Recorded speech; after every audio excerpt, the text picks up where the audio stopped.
Helene in Bavaria is remembered by history as the ugly sister of the most beautiful woman of her time, Empress Sisi, the bride rejected by the man she was expected to marry, and the woman who came close to becoming an empress, but never did. In today's video, I'll tell you her story, and you can decide for yourselves whether Néné was truly as unattractive as everyone claimed, whether inner beauty matters more than outward beauty, and whether not becoming an empress was ultimately her greatest loss or perhaps her greatest victory. Give this video a like and let's begin. If I were asked to describe Helen in just one word, I would choose the word survivor, because her entire life was a constant struggle, a long series of hardships that began from the very moment of her birth. The fact that this girl survived it all was nothing short of a miracle. Her mother, Ludovica, was pregnant with twins, but Helene's twin died in the womb, causing a miscarriage. Despite this, Helene survived and was born on April 4th, 1834. It is impossible to know whether this entire ordeal before her birth affected Helene in some way, or whether the fact that her parents, as was common at the time, were related to each other played any role. But from a very early age, it was already clear that the girl was considered anything but beautiful. Cross-eyed and a miserable, ugly little thing was how Helen, or Néné as she was known within the family, was described by her own aunt, Queen Elizabeth of Prussia, when she was still a very small child. The opinion of another aunt was no kinder. Poor Helen is not beautiful. Unfortunately, throughout her entire life, Helene's appearance would remain an almost constant subject of humiliation from the people closest to her, including her own younger sister Sisi, who, in complete contrast, would later earn a reputation as one of the most beautiful women in history. What is especially interesting is that, although they were sisters who grew up and were raised in the same large family, which, by the way, included 10 children, the two girls had completely different childhoods and were total opposites in character. Néné was serious, withdrawn, and weary of strangers, while even her own relatives described her as having a difficult personality. She spent much of her time doing embroidery, while her sister was having fun, running barefoot through the fields and galloping on horseback. It is commonly believed that Helen had been prepared from adolescence to become the wife of Franz Joseph. However, there is no evidence to support this. Both Ludovica and Archduchess Sophie maintained a very active correspondence and kept diaries, so had this really been part of a long-term plan, it almost certainly would have been documented somewhere. But the story that so often appears in films and television series, in which Sisi practically steals her sister's fiancé, is nothing more than an invention of the screenwriters. Everything that happened in the summer of 1853 was simply a series of coincidences that ultimately resulted in the younger sister, rather than the elder one, becoming the bride. On August 16th, Ludovica and her daughters arrived in Bad Ischl, but the visit got off to an unfortunate start. Their luggage had gone missing, so all three of them were still dressed in black mourning clothes, which did Helen no favours but suited Sisi remarkably well. For the emperor, Elizabeth was love at first sight. He first saw her in his mother's drawing room, where they were having tea, and by the following evening, at the ball, he danced the cotillion with her and presented her with his bouquet. Television series usually turn this moment into a dramatic scene in which Helen runs away in tears while Elizabeth gazes lovingly at Franz Joseph from across the room. But once again, that is not what actually happened. According to the records left by their mothers, Elizabeth did not even understand what he meant by choosing her for the dance and giving her the bouquet. She was a young and naive girl who knew nothing about the subtle rules of courtship and flirtation, and her mother literally had to explain to her what the bouquet meant. We have no evidence that Helen caused a scene at the ball or at any other time, but her aunt, Archduchess Sophie, noted in her diary that Helen was upset and gave her some jewellery to comfort her. But I do not think this was because Helen was already in love with Franz Joseph. I think it was simply an emotional reaction to the fact that she was still unmarried, while her younger sister was now the bride.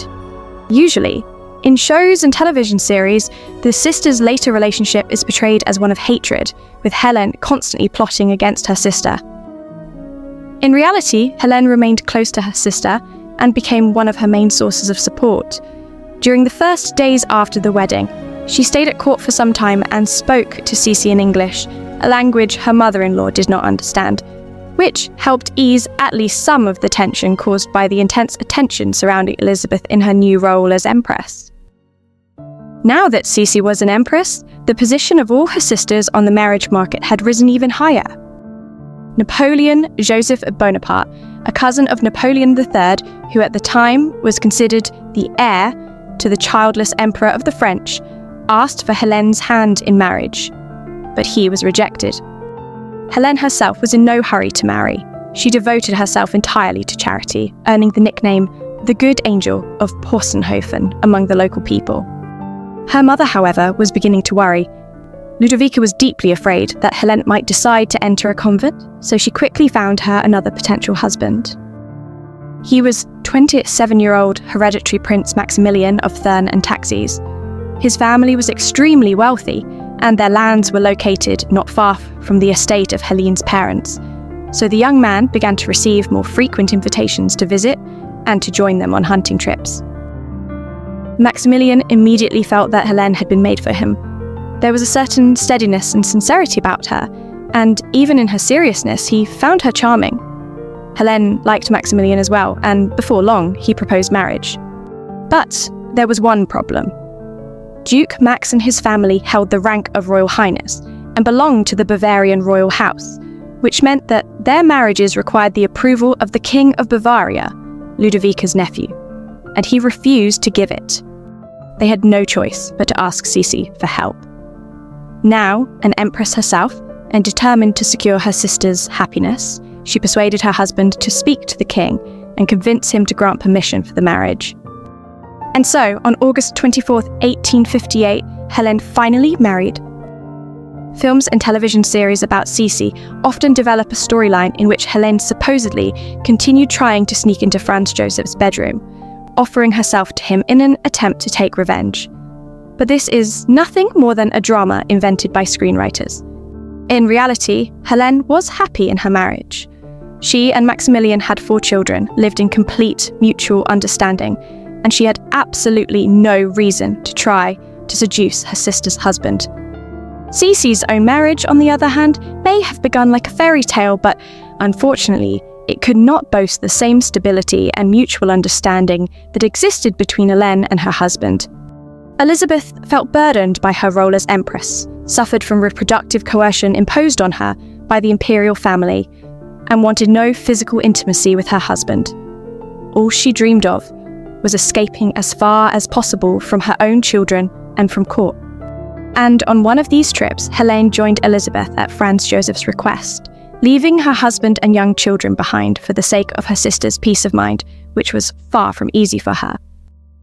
But at the time, Helene had no idea that her happy family life would end so soon, or that those 6 months she devoted to her sister would have been far more precious if spent by her husband's side. When her husband was only 35, he began suffering from kidney problems, and neither doctors nor visits to health resorts were able to help him. He died after only 9 years of marriage, leaving Helene a 33-year-old widow with 4 young children. She was devastated by grief, but the blows of fate did not end there. Now that Helene had to take control of the principality herself, problems began to emerge with what we might call the family business. The wealth of her husband's family had been built on the postal monopoly they had operated for centuries. It was a vast system of postal stations, where horses could be changed along the route, and it had belonged to the Thurn and Taxis family for several hundred years. But now the laws had changed. Governments no longer needed the services of their family, and Helene had to figure out how to keep their fortune afloat. And this was where Helene truly showed what she was capable of, because it turned out that this woman had the instincts of a business person. She expanded the family's land holdings and began investing in industrial facilities, agricultural enterprises, breweries, and banks. To this day, largely thanks to Helene's efforts, the descendants of the Thurn and Taxis family remain the largest private landowners in Germany and among the largest in Europe. Helene herself wrote about this period of her life. "I lead a quiet, monotonous life, but have so much to do, so that, despite my loneliness of heart and gloominess of my heart, time flies quickly. She added, "The children are now my only diversion, the sole purpose of my life, and this duty alone has preserved me. Otherwise, I would certainly have followed him soon." But unfortunately, no matter how hard Helen fought to preserve her children's inheritance, they too were destined to have tragically short lives. Her eldest son and heir, Maximilian, had suffered from scarlet fever as a child and was left with a weak heart.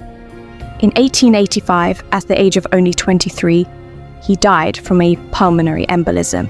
And her daughter Louise died at the age of 21 after giving birth. And although fate struck Helen down again and again, taking away her husband and 2 of her children, she refused to break beneath its blows. She continued to manage the principality so that one day she could pass it on to her younger son. And the only thing that revealed everything this woman had been through was her completely grey hair at the age of 50. As soon as her son came of age, Helen handed all the family affairs over to him. But after so many years devoted entirely to her family, she was never given the chance to finally live for herself. She began to fade away from stomach cancer. Sisi came to see her dying sister, and there, at Helen's deathbed, they had a conversation later recorded by Gisela, Elizabeth's daughter. Her final words were, "Oh yes, life is grief and suffering." Helen died on May 16, 1890, at the age of 56. And I find it truly heartbreaking that this was the only side of life she was ultimately able to see.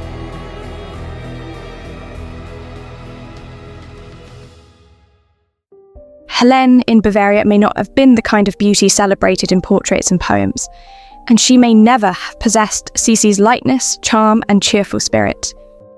But she understood duty, loyalty, and responsibility, and even after losing her husband and 2 of her children, she continued to serve her family without allowing fate to destroy her. Perhaps her face was not considered perfect, but behind it was an honest soul, a loyal heart, and a strength that made her beautiful in a far deeper way. But unfortunately, these qualities of Helene were never shown on screen, and she was always given nothing more than the role of the bad sister. History does not deal in what-ifs, but it is difficult not to wonder what might have happened if Franz Joseph had chosen the elder sister instead. Would Helene have made a better empress, and would history have unfolded differently? What do you think? Share your opinion in the comments, and I'll see you in the next video.